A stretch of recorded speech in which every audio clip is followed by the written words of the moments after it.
So ayan po mga kamurin, sa good morning po pupunta tayo ngayon sa ating misyon. Mayroon tayong iba vlog, bibigyan natin ng ayuda. Ito kakaiba ito, gumagapang din sa lupa. Mamaya makikita niyo. So tara, let's go. Papasok tayo. Ate, mayong good morning po ate. Itatanong ko lang sa iyo ate, no, napansin ko kasi yung anak mo yung naghatid ako ng parcel, nakita ko siya gumagapang sa lupa. So, anong pangalan mo ate? Bibing po. Bibing, apelido? RC. Bibing RC? Sige. So, ako mga ka-idol, mga kamurins, nandito na po tayo sa bahay nila ni Ate Bibing RC. So yan itatanong natin ang buong history sa kanilang pamilya nila ni Bibing RC. So ayan, papasukin na natin. Let's go. Ayan, sa pagpasok ko pa lang nakikita ko na si ate na gumagapang sa lupa. Ayan. Hello po. Ay, good morning. Anong pangalan mo? Ha? Precious Grace. Precious Grace? Ilang taon ka na? 13. Ay, 14. 14? Oo. Nag-aral ka ba? Hindi. So, 14 years old. So, nasaan si mama mo? Ay. So, ganyan ba? Yan talaga yung kalagayan mo noon? Inborn ka ba? Inborn? So, ikaw lang, ilan kayo magkapatid? Lima lang kami. 5? Lahat sila sir, ano yan eh. 10 sila lahat. Ay, 10. Oo, pero ano, yung tatlo, ibang yung ama, yung anim. Isa lang ang ama nila, pero yung isa kama rin. Ay, iba-iba yung ama. Oo. Kasi ano eh, namatay na kasi yung papa nila. Nakapag-asawa ko dito. Yung bunso ko. Nagsasampay pa si ate ng ano. Nagsasampay pa. So, 10 ka, yung mga anak mo, lahat 10. Sa iba't ibang lalaki. Oo. So, kay ilang bisis ka nag-asawa, nakapag-asawa? 3 bisis. 3 bisis? Yung una kong asawa, hiwalay kami kasi yun nananakit yun. Tapos yung pangalawa, yung papa nila, yun yung patay na. Yung ano kasi, Precious? Precious Grace. Precious Grace. Yung papa mo, Grace, patay na. So, pangatlong bisis pala si mama mo nakapag-asawa, no? Yung may kapatid ka. Saan yung mga kapatid mo sa unang yung dun sa yung pumasok na yung dalawa. Ay, 2 lang. Tapos pwede ka diha, binakuha na ka diha. Yun. Kuya niya yun. Yung isang senior high, hindi na umalis na. Saka yun, kapatid niya yun sa ama. Sila. Tapos itong isa, yan, ibang ama niya. Ito yung kalag. Ate, paano ka nagkaroon ng ganitong kalagayan ni Grace? Paano Hindi ko kasi naanuhan yan dati, baby pa siya. Pero diyan ko na nalaman nung hindi na siya makakalakad nung mag 1 year. 1 taon na siya. Yung paglabas niya, okay naman yung niya. Yung napansin ko na yung pag pinapatayo ko siya ng 5 months, bigla siyang bumabagsak. Kasi inborn niya.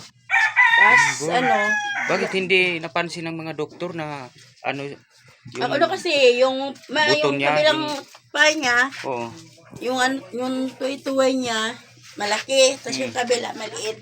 Maliit. Kaya natapilok yung niya, no, dalawang. Kaya hindi siya nakaka-stand matuwid.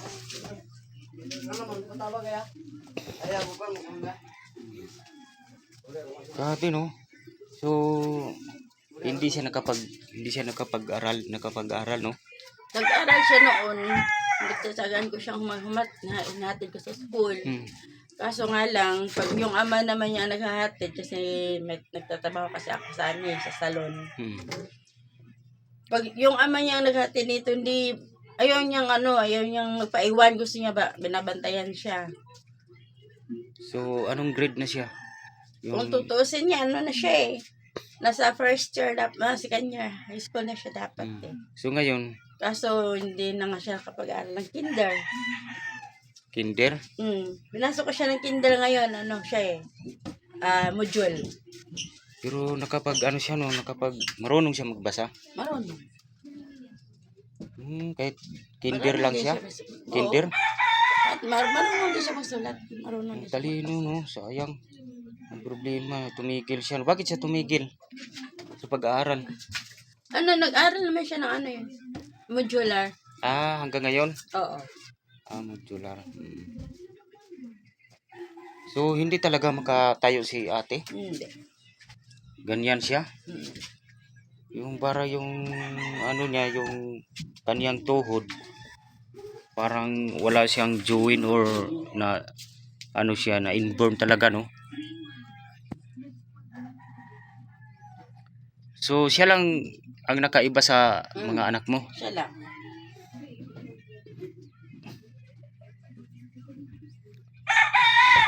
So, ngayon, ihatid mo siya sa school?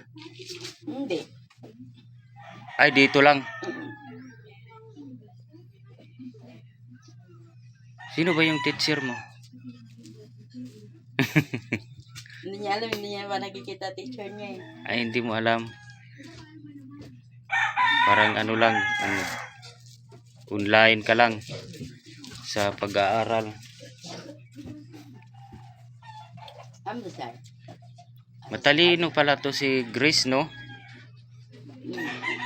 So, yung apelyido mo, Grace? Trimidal, IRC. Trimidal? Trimidal. Ano siya? Sa yung papa mo noon, Trimidal yon.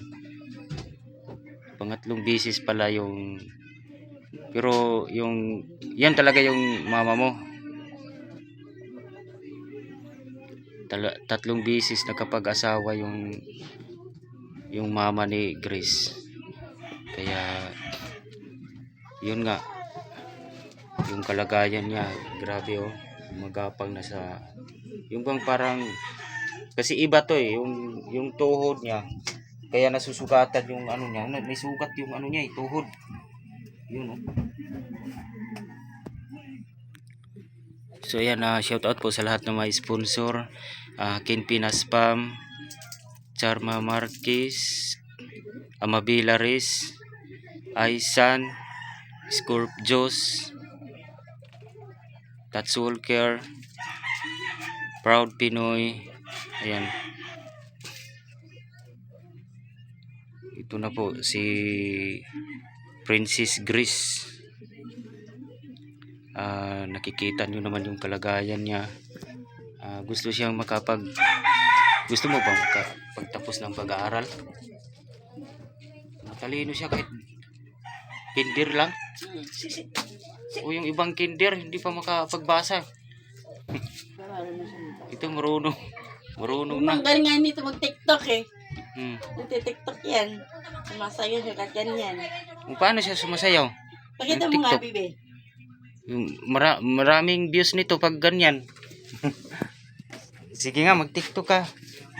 Chris, pakita mo para makita ka sa buong mundo na magaling ka kahit ganyan yung kapansanan mo. Ganyan yung kalagayan mo.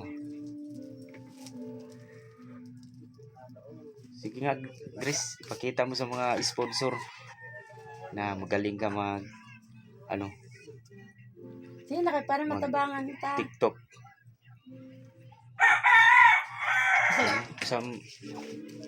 Walang good, magamay lang.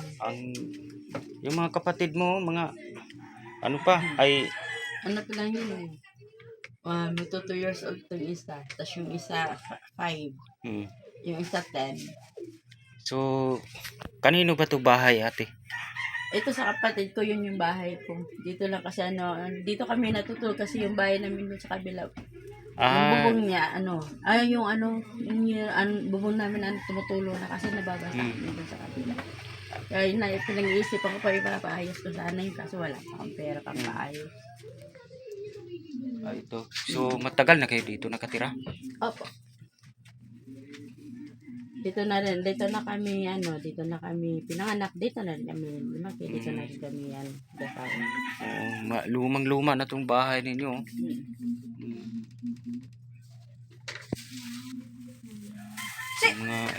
Yung mga bata tulog pa.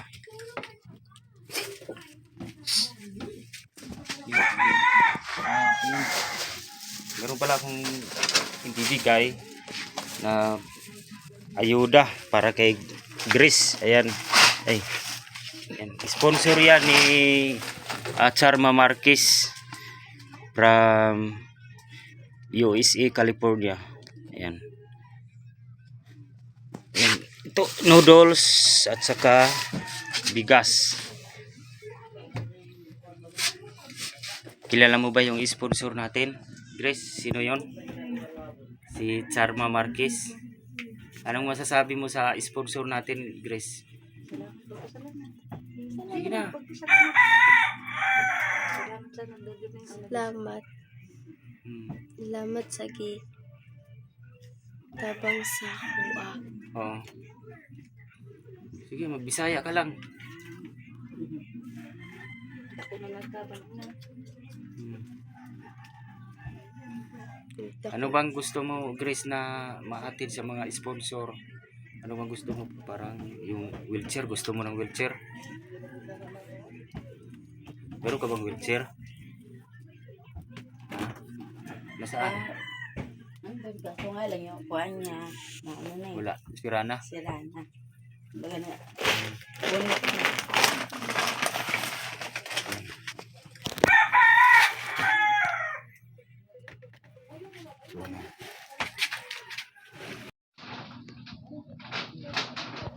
Ito pala yung bahay nila ni Princess Grace. Ayan, ito po yung bahay nila ni Princess Grace. Ito yung nanay niya. Ayan. Ito yung kalagayan nila, yung bahay nila. Grabe oh. Ang daming kalat na damit. Giba na talaga. Tingnan niyo naman oh. Kasi yun nga oh, nag-iisa na lang pala si ate. Naghiwalay na sila sa asawa niya. Siya lang mag-isa bumubuhay sa kanyang mga anak na 10. Ayan. Ito yung ayan. Pero pagsamantala nandito sila nakatira sa kapatid ni ate. Ito sira na rin. Ito pala yung wheelchair ni Grace. Dito sila nagsasaing. Ito yung niya, wheelchair ni Princess Grace oh.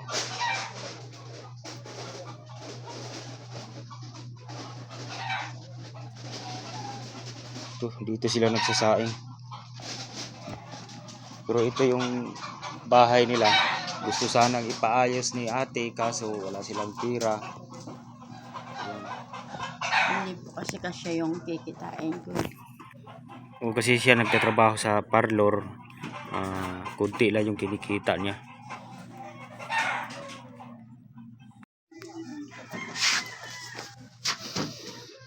So ngayon, nasaan ba yung nito, yung stepfather? Wala na. Wala na rin po kami. Wala ka na ngayong... Wala na. Ay, Patay na ba niya? wala na. So Wala. nag-iisa ka na lang. Opo. So ano ba yung hanap buhay mo? Nasa salon po ako nagtatrabaho. Ay, nasa salon. Opo. Baga Wala na beautician pala po. siyang... Akala ko may asawa pa si ate kasi pangatlong busy siya nakapag-asawa. So, yung papa ni Chris patay na. So yung ngayon naghiwalay. Walay. Hindi, Hindi yung ka- yung pangalawa, yung Yung pangalawa. pangalawa, yung papa nila patay na. Yung anak kong asawa, yung taga Di ba Tagum. pangatlong bisis ka? Oo. Yung pangatlo, Wala na rin kami nun. naghiwalay. Oo. Ay, yung isa patay. Yung dalawa, naghiwalay. Mm. Ah. Yun lang yung trabaho mo, ate. Opo. Ano ka sa parlor? Mm. Magkano yung kinikita mo sa isang araw? Depende po, hindi po kasi ano eh. Kagaya ngayon, matumal. Minsan kumikita lang ako ng 200. Oh. Yun lang. Pagka yung ano naman, gaya ng mayroong mga okasyon, gaya ng graduation, yan. Malaki rin kita ko. Maabot din ng ano. Minsan 1K, 1K. So, minsan 700. paano mo yung pagkasyahin sa 10 anak mo? Kung ano lang makakaya kong bilihin, yun na lang. Katotal yung mga anak ko, hindi naman sila nagdedemand ng pagkain. Kung anong makikita nila sa pagkainan nila, okay na yun. Wala nang problema sa kanila yun. Basta ang mahalaga, may pagkain sila araw-araw. So, yan. Siya lang manghuda. Ay, yung kapatid nito na isa, nandun sa Surigao. Surigao? Oo. Saan sa Surigao? Sa Salvation. Salvasyon. Papuntang Tandag. Tapos yung tatlo kong anak, yung isa, yung panganay ko, nandun sa Maynila. Ah, Yung isa naman nandun sa Mongkayo, yung isa nasa Anuling. Pero kanya malalaki naman yun sila, may mga trabaho naman sila. so yung natira dito, Yung natira sa akin na lang, yung nag-aaral, yung dalang nag-aaral, tapos sila. 6. Mm. Maliliit pa tong tatlo, no? Oo.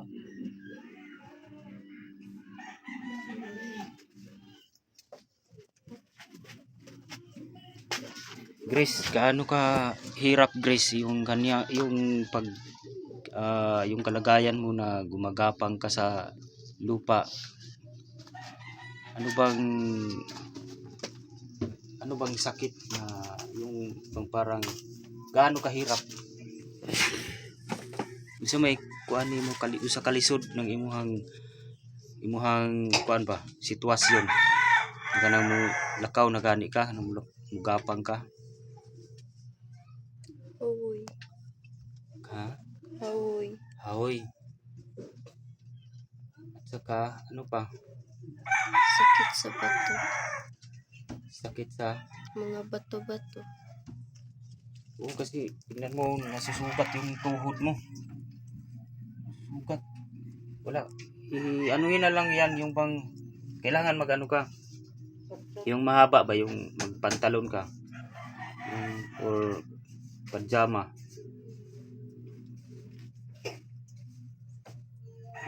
Anuhin na lang yan siguro yung baluti ng tila ng tuhod. Parang doon sa kay Julito ba? Ganyan din gumagapang sa lupa. Pero kakaiba yun sa kanya kasi yung baluktot ng isang Oh, yung binti kabila. niya nandun sa likod. Mm. Ito parang nagpantay lang siya. Nakatindog man siya sa una, no? Mm. Karon guro bugat na mag-ilawas. Bugat na din na siya kako. Una na nga. Kasi dati ano yan nagkakashish yan. Yung matagal na yun, nagreklamo kasi siya, mama, masakit na yung dito ko. Bugat po ilawas. Tungkol sa lumalaki kasi siya eh. Mabigat na yung Mabigat yung katawan niya. Mm.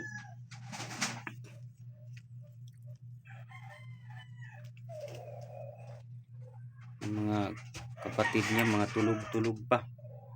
Mamaya pa mo gigising.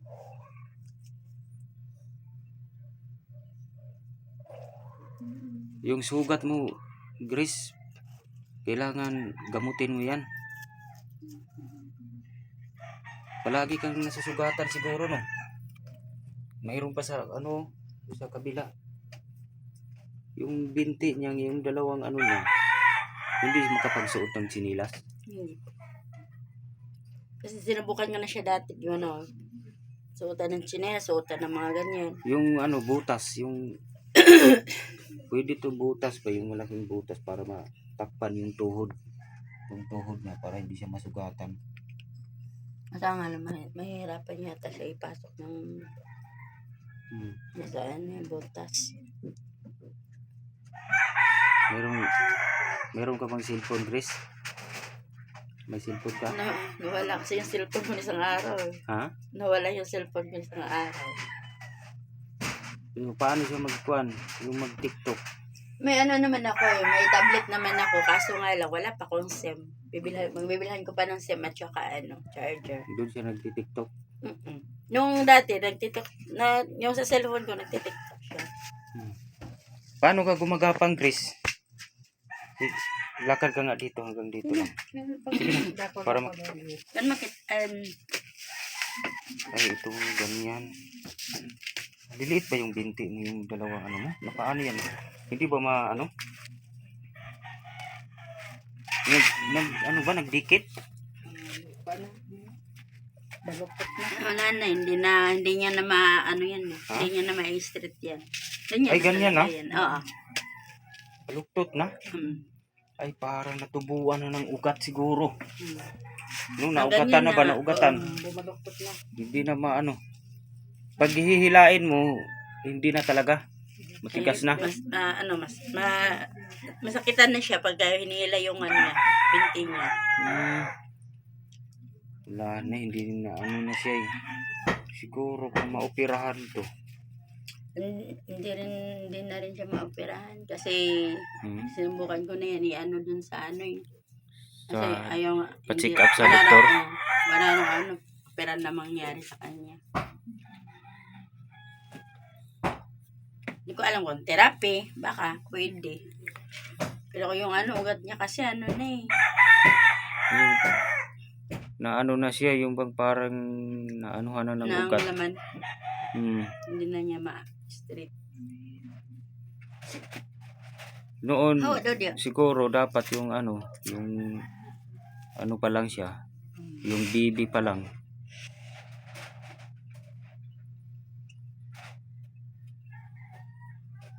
Nasaan yung kapatid mo ngayon, Grace? Nagtatrabaho? Hindi yung ano mo, yung tunay mong kapatid.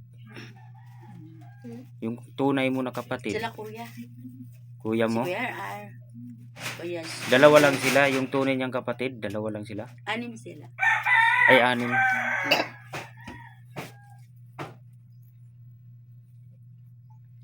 Malalaki na yung mga kapatid niya. Yung dalawa kanina, yung nandito yung isa, pagka-aalis lang, pumasok. Tapos yung isa, senior high.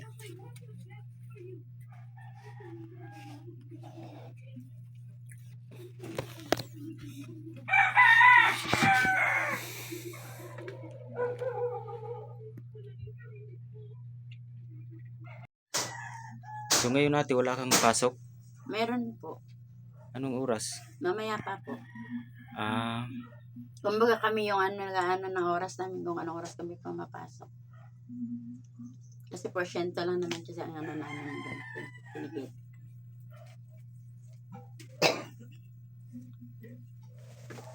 So ayan. Hanggang dito lang po tayo kasi may trabaho pa din ako. Papasok pa ako sa trabaho ko. So ayan. Chris, bye-bye na Chris, no? Alis na ako. Sige, bye-bye. Ayan, bili ka ng SIM, Chris. Yung SIM pack, no? Yung SIM card para makaano ka. Mapanood mo yung yung upload ko mamaya para mapanood mo yung video mo. Sige Grace, bye-bye.